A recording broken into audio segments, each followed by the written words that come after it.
হাদি ভাইয়ের খুনিকে আমরা ধরতে পারি না, তাই না? পুলিশ বলে যে আমাদের কাছে কোনো তথ্য যতটুকু আছে তারা দিচ্ছে। গতকালকে 7 তারিখে দেওয়ার কথা ছিল, তারা 6 তারিখে রাত্রেই সন্ধ্যার পরে ব্রিফ দিয়ে দিচ্ছে, এবং আমিও কিছু কথাবার্তা বলছি। এখন আমি আর একটু বলি, সেটা হচ্ছে যে দেখেন হাদি ভাইয়ের হাদি ভাইয়ের খুনি 3বার এই পর্যন্ত আপনার সে ভিডিও কলে আসছে। তো আমাদের ডিআইজি শফিকুল ইসলাম সাহেব বলছে যে সে দিতেই পারে, সে ভিডিও কল দিয়ে সে লাইভে আসতেই পারে, সে বলতেই পারে সে নির্দোষ। মানে সোজা কথা, তারা এই জিনিসগুলোকে আমলে নেয় নাই। হ্যাঁ, ভিডিও কলের বিষয়টাকে তারা আমলে নেয় নাই। আমি বলি, যদি হাদি ভাইয়ের খুনিকে যদি আপনারা ধরতেই চাইতেন না, তাহলে এই যে কিলার যখন থেকে আপনার যখন সে ভিডিও কলগুলো সে যখন লাইভে আসতেছিল, তখনই তো আপনারা তাকে ট্র্যাক করে ফেলতে পারেন। সে বাংলাদেশে আছে না, ভারতে আছে না, দুবাই আছে না, কাতারে আছে, কই আছে, তখনই তো আপনারা ট্র্যাক করে ফেলতে পারেন।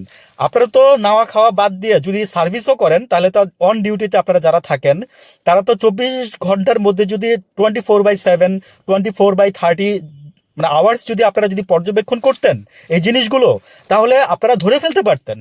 আপনারা যেখান থেকে সে ভিডিও বার্তা দিচ্ছিল, তখনই তো আপনারা তাকে ট্র্যাক করতে পারতেছেন ভাই। মানে বাংলাদেশের মানুষটা পাইছিলেন যে মানে ডট ডট ডট, আর আপনারাও মনে করেন যে হয়ে গেছেন ডট ডট ডট। বুঝছেন? তো কি আর বলবো, আসলে কি মনের দুঃখের কথা বলতে গেলে না ভাই, অনেক অনেক অনেক অনেক কিছু বলতে পারবো। হাদি ভাই বলে গেছিল একটা কথাই যে আমার আমার মৃত্যুর পরে আমার আর কিছু লাগবে না, যদি আমাকে গুলি করে মেরেও ফেলে আমার আর কিছু লাগবে না, আমার 2 বছরের ছেলেটাকে দেখেন, আর হচ্ছে আমার মৃত্যুর বিচারটা করেন। Same same same.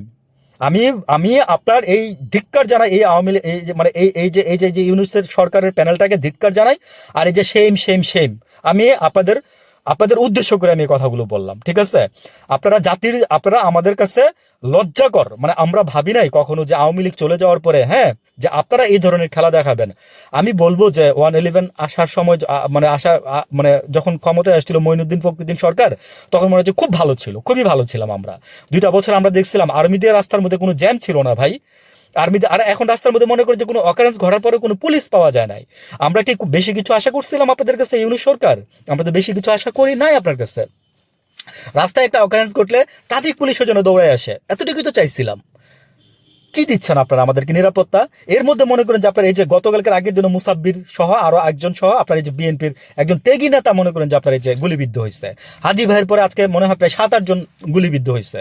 মানে এইগুলো নিয়ে সরকারের কোনো মাথা ব্যথা নাই। নির্বাচন করতে আসছেন না, 33 দিন আসছেন নির্বাচন করে ভরাই দিবেন আপনারা দেশের মধ্যে। আমার মনে হয় না নির্বাচন হবে, এবং আমিও ভোট দিব না। হ্যাঁ, আমি জাস্ট আজকে বললাম আমি ভোট দিব না। ভালো থাকবেন সবাই, আসসালামু আলাইকুম।